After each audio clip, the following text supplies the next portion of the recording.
Magandang araw na muli mga boss. Ang problema ni customer, minsan nasa biyahe siya, biglang may lumalabas na ingay dito sa makina niya. Kaya pina-start ko yung mga boss, baka sakaling lumabas yung ingay niya. Ang napansin ko kasi dito mga boss, yung belt niya dito sa aircon, maluwag. Pangalawa, dito sa power steering belt niya, paliting na dahil nga sa puro lamat na yan. At sa loob ng 10 minutes na naka-start itong makina, wala naman siyang lumabas na ingay. Kasi yung ingay na lumalabas dito mga boss, malakas daw talagang mapapansin nyo ang problema, wala naman lumabas na ingay ngayon.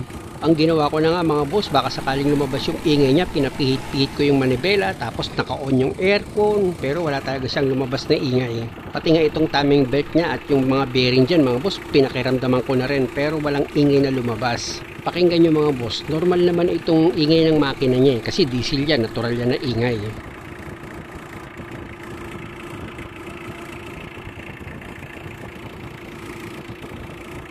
O di ba mga boss, normal naman yung ingay ng makina niya.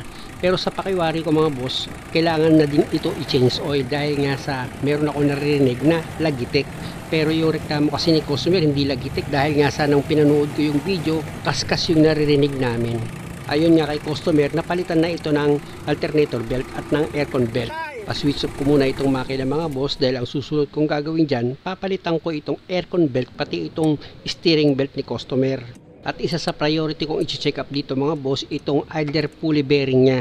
Pwede kasing panggalingan niya ng ingay mga boss, lalo't yung grasa niya, konti na lang or tumigas na, yun iingay yan. Sa pagtanggal ng idler pulley mga boss ng aircon, madali lang naman, gagamit ka lang naman dyan ng number 12 na combination wrench. Kailangan maluwagan mo muna itong adjuster ng idler pulley mo para matanggal mo itong belt, o diba? Tanggal ko na yung belt. Tapos sa likod naman itong idler pulley, yung niluwagan ko na nut, tutuluyan ko na yan tanggalin mga boss para itong idler pulley ng aircon ni customer, mabunot ko yan at ma-check up ko kung meron siyang problema dito sa bearing. Sa pag-check up naman ng bearing mga boss, madali lang.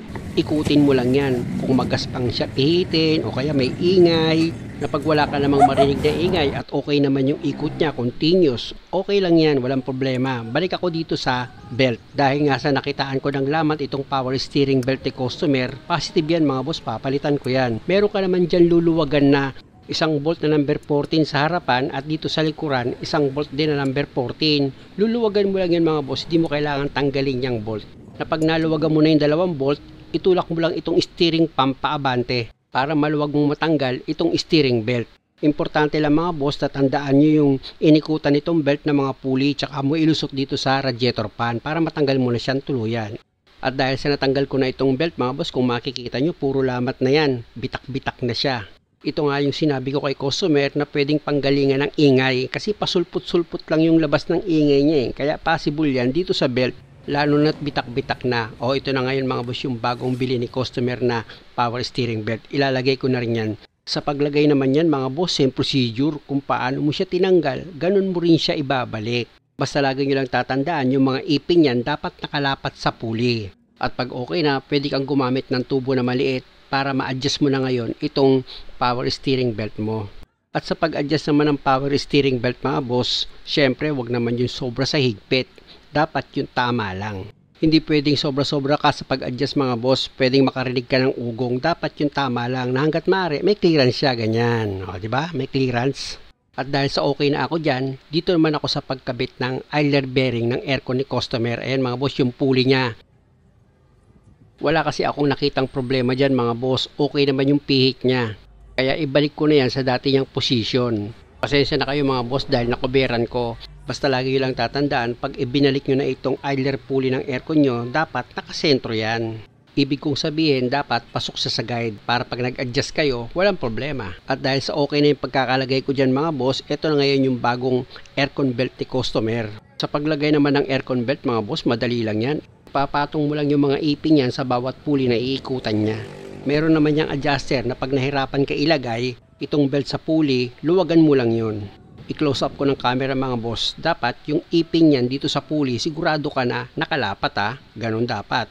Tapos yung nut dito sa likuran ng idler pulley mo na number 12, wag mo muna yung hihigpitan. Dahil nga sa mag-a-adjust ka pa ng belt. Ayan mga boss, gumamit ako dyan ng box wrench number 12. Hihigpitan ko itong nut para itong aircon belt mag-adjust. Sa pag-adjust mga boss, dapat ganyan. Yung tama lang, meron siyang play.